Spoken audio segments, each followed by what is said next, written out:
در این درس این نمودی مثال ها رو کار کردن یاد میگیریم، حوصله‌اش رو گرفتن رو و این قاعده زنجیره نام رو من این رو ترجمه کردم در کتاب تاجیکی، نمیدونم چه نام دارد لیکن به فکرم مانند قاعده زنجیره. خب بیاین سر کنیم چه قاعده زنجیره است. قاعده زنجیره اگر ما یکون فرمول با خود داشته باشیم x درجه m باشد، حاصل اون چقدر بود؟ n درجه به پایان میرود ضربی x درجه یک کم میشود. اکنون در این قانون زنجیره ما جای x، این x یک فونکسی ساده اساسی که است، به جای x یک فونکسی دیگر مشکل مرکب اگر درجه m باشد حاصل را چقدر بگیریم؟ مثل همین درجه پایان میرود ضربی فونکسی خودش در درجه n مینوس 1 و ضربی با علایده حاصل فونکسی خودش است. من در روزی مثال فهمانده میتونم.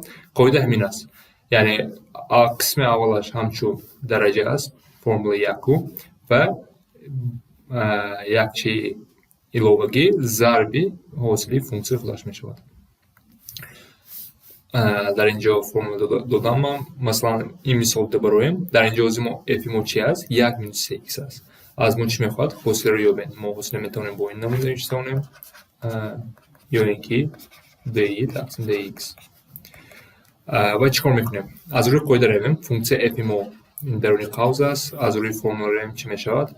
4 ضربی درونی قوس را چی عوض نمیکنیم، در درجه رو یک کم میکنیم، یعنی 4 مینوس 1 ضربی اکنون حاصله درونی قوس 1 مینوس 3x رو حاصلش رو میگیریم و این رو بیاین ساده کنیم. چی میشود؟ 4 ضربی 1 مینوس 3x در درجه 3 ضربی اکنون حاصله این رو گیریم. چی میشود؟ حاصله 1 ما میدونیم 0 است، حاصله مینوس 1 مینوس 3 است و باز اگر ساده کرده نویسیم 4 مینوس 1 3x درجه 3 ضربی مینوس 3 است. شما میدونید 4 به مینوس رو ضرب کنه و این در اینجا میشه مینوس 12 ضربی 1 مینوس 3x در درجه 3. من این رو قدم به قدم نشان دادم، یعنی مقصدی گرفتن حاصله این نمودی فونکسی همین طور است. ببین باید دو چند سوال کنیم. چی است؟ اکنون نگاه کنیم در اینجا درجه نداریم. ما این سوال دیگر خیلی نوشته میتونیم. ما این رو میتونیم 5 مینوس 2x درجه مینوس 1 نوشته میتونیم. اگر در کسری ما این رو با بالا گرفتیم و درجه مینوس 1 میشد.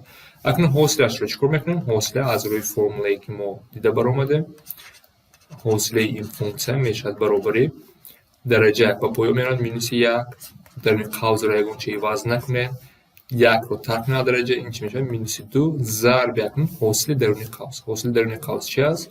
از اون 5 0 است، از اون مینوس 2x مینوس 2 است و اکنون مینوس 1 مینوس 2 رو ضرب کرده میتونیم، هر دوی عددها رو اینها رو ضرب کرده میتونیم و چی میشود؟ 2 میشود ضربی 5 مینوس 2x در درجه مینوس 2. شما میتونید جواب رو خیلی بتونید یا اینکه میتونید مینوس 2 رو با پایان گیره میشود 2 ضربی 1 تقسیم 5 مینوس 2x در درجه 2 یا اینکه با دیگر نام نوشته میشود 2 تقسیم 5 مینوس 2x در درجه 2. حاصله فونکسی یکم. اکنون حاصله فونکسی دوم بیایم با درجه نویسیم. اول شکلش رو عوض کنیم. در اینجا درجه نیست، در اینجا ریشه است. ما این رو میتونیم با این شکل نویسیم 2x کوب مینوس x کوادرات در درجه 1 تقسیم 3. اکنون حاصلش رو میگیریم. حاصله این فونکسی میشود چی؟ درجه با پایان میرود 1 تقسیم 3 درون قوس یگان چی عوض نمیشود و 1 رو از درجه ترک کنیم. 1 تقسیم 3 مینوس 1 مینوس 2 تقسیم 3 بشود ضرب اکنون حاصله درون قوس. حاصله درون قوس از درس اول بخور باشن 2x کو 6x کوادرات میشود مینوس 2x. اکنون رو چیکار نوشته میتونیم؟ این برابر میشود به میتونیم ساده کنیم یا برگردیم نگاه درجه مینوس با پایان به مخرج گرفته میتونم 6x کوادرات مینوس 2x خطی کسر 3 ضربی 2x کوب مینوس x کوادرات در درجه 2 تقسیم 3 و این رو هم ما چیکار نویم؟ کوبی نوشته میتونیم. بیاین نویسم 6x کوادرات مینوس 2x خطی کسر 3 ریشه کвадрати 2x کуб минуси x квадрат дар дараҷаи 2 решаи кубӣ аст. Ин намудам навишта метавонем. Дарси дигар ҳам боз ҳамин дида мебароем, чунки ин формула шакли гуногун дорад, дар баъзе китобҳо дигар нишон дода мешавад, онҳо ҳам ба шумо нишон медиҳам.